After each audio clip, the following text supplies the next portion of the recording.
Hey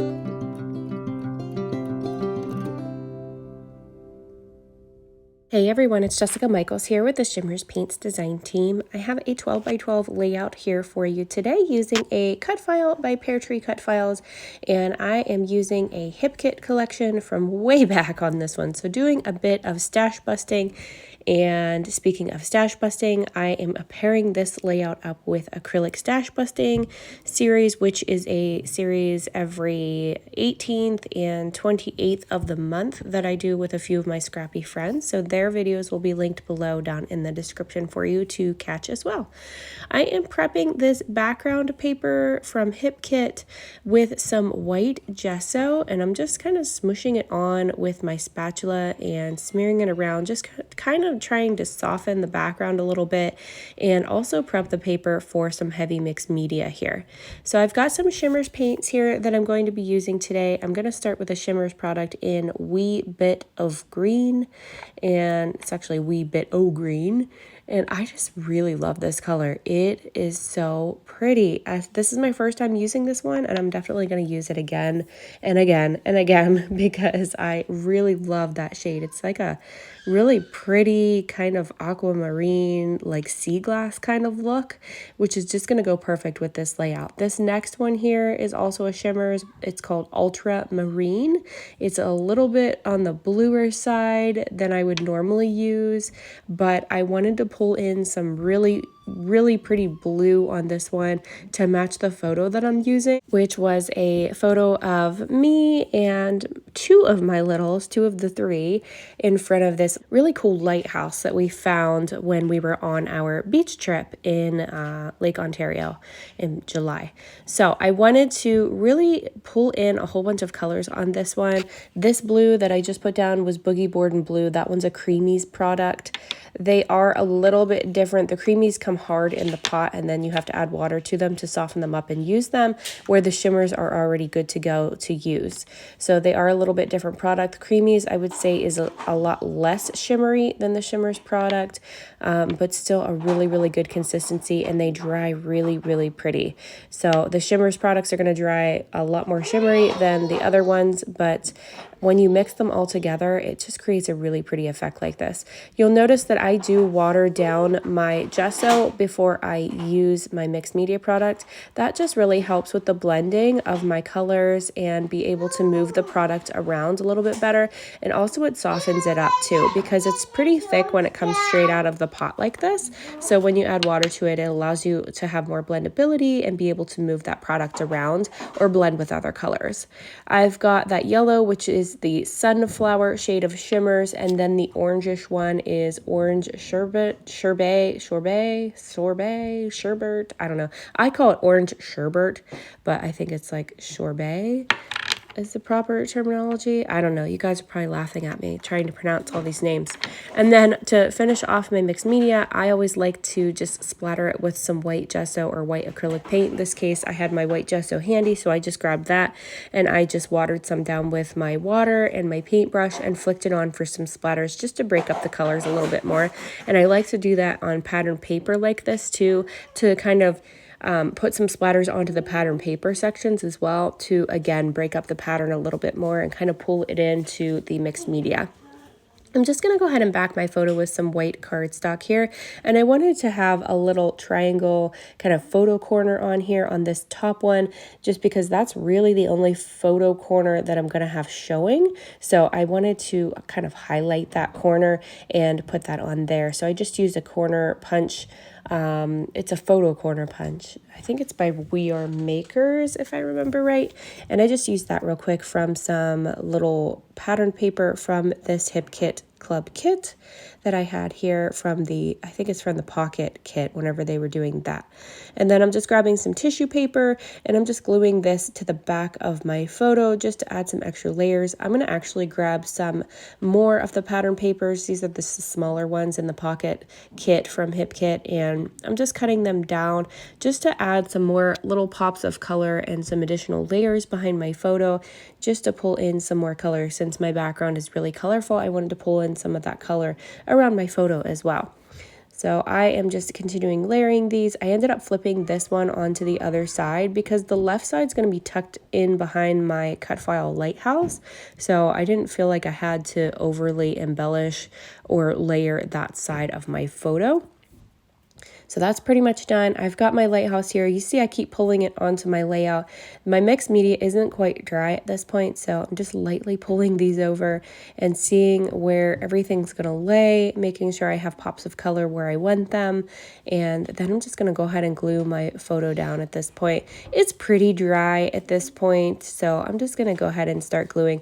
My lighthouse, I did pull it off to the side and put my tape gun with my tape runner on there because it's white. So I didn't want to risk laying it face down on my desk in case I had any mixed media residue on my glass mat that I didn't wipe off. I'm pretty bad about that whenever I'm actually making a layout and cleaning it off. I just quickly clean it off, and then I give my glass mat a deep clean I would say like every month or two, and just really get all of the adhesive and everything that's remaining off at that point. So I've got these really super cute flowers that I love to use on summery layouts like this. This is from the Bloom and Grow collection by Coco Vanilla Studio, I think it was. And I just love these flowers. I've ordered several packs of those flowers just to use on summery layouts because they're just so good. They're my favorite florals. Sometimes I cut them in half to use just half of them because usually I'm just tucking them in the sides like this. And I do like to rough up the edges, just kind of like use my fingernails to just pull them up off of the page and bend them a little bit to give them a little bit more dimension. My word phrases are from the Pocket Life Kit from Hip Kit as well from this particular month, and then some chipboard pieces that I've grabbed like that camera and the vacay mode. I am going to use some Flair on this one by Scrappin Happy Studio. I'll grab that here in a second. And my acrylic title, because I'm doing some acrylic stash busting today, is going to be by Color Cast Designs. And then I'm also throwing in some acrylics at the very end of this layout too with this Hip Kit Club. This was one of the kits that I think first started coming out with the acrylics in them, and I just grabbed a few of those. And I don't remember acrylics always being in the Hip Kits, but it was in this random one that's a kind of summery. So I'm going to grab a few of those because I've never used them from this collection. So I'm going to grab those and use them on here as well. I've got this Flair, just seeing where I want to place my little flower.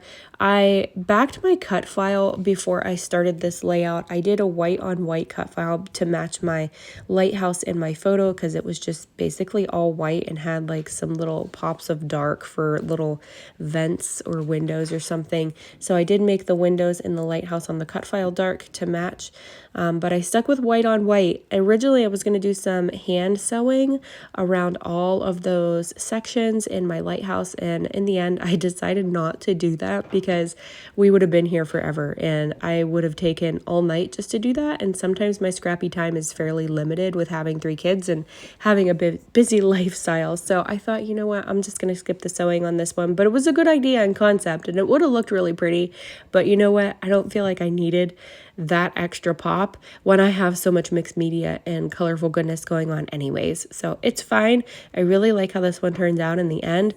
I did back this cut file before I started this. The cut file itself, I think it's called Out to Sea by Peartree Cutfiles, and I just backed it with some textured white cardstock. I cut it in smooth white cardstock, and then I backed the rocks at the bottom with a paper from the 49 and Market Beach Vibes collection. So I'm kind of pulling random bits from here and there, but that's what I backed my rocks with because they kind of looked a little sandy, a little kind of concrete-ish, like the rocks in my photo look. So I wanted to kind of mimic my photo a little bit. I like to tuck in little bits of thread as well, so I've put that behind my Flair from Scrappin Happy Studio, and then I added some over here on the right side as well. This gold here that I'm going to add is so pretty. This is a newer one. It's called Stay Golden. It's a Shimmerz product, and it's really thick, so when you splatter it on, make sure you're mixing it up really, really well before you splatter it and use it, but it is so pretty and adds just the perfect pop of gold. It's just amazing. So I just wanted to break up those colors and just add a little pop of gold. And then I've got some sequins here. These are by Pink Fresh Studio. They're called Dewdrops, and these are the iridescent ones.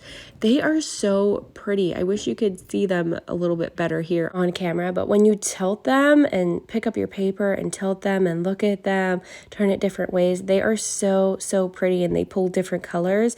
I just absolutely love them, and they look like little bubbles, but with really pretty undertones to them. I just love it. I'm going to tuck a little bit more thread here over on this side just because it looked like it was lacking a little something, and then I wanted to put some more dewdrops on top of my thread. So I'm just going to throw a few on over here using my sequin tool, and then I've got these little chevron dies from Bramble Fox. I just wanted to add a little pop of arrows over here just to point to us in our photo because we're so small in this photo. It's hard to tell that we're even there, so I wanted to kind of draw a little bit of attention to say, hey, we're here, and it works out really well. I've got some acrylics here. These are the ones that I mentioned from the Hip Kit Club kit that I'm using. I'm just going to throw a few of these little seashells down here at the bottom. Now, we weren't at the ocean, so technically there wasn't really seashells, but it was a leak, so you know what? It's fine. I thought they were super cute, and they're acrylic, and I'm doing acrylic stash busting, so I wanted to be able to use a few of these up that have been in my stash for so long. I'm just gonna go ahead and add my date stamp here right on the lighthouse. Very brave for me, but it turned out really well. Here's the finished layout. I hope you guys enjoyed this process today, and I hope that I've inspired you to create something with mixed media and Shimmerz products and use all those beautiful colors on your projects. So I'll link the colors below that I've used and any products as well. So thank you guys so much for watching, and make sure you check out my friends' videos that are playing along with acrylic stash busting down below in the description. Thanks guys, have a great day. Bye-bye.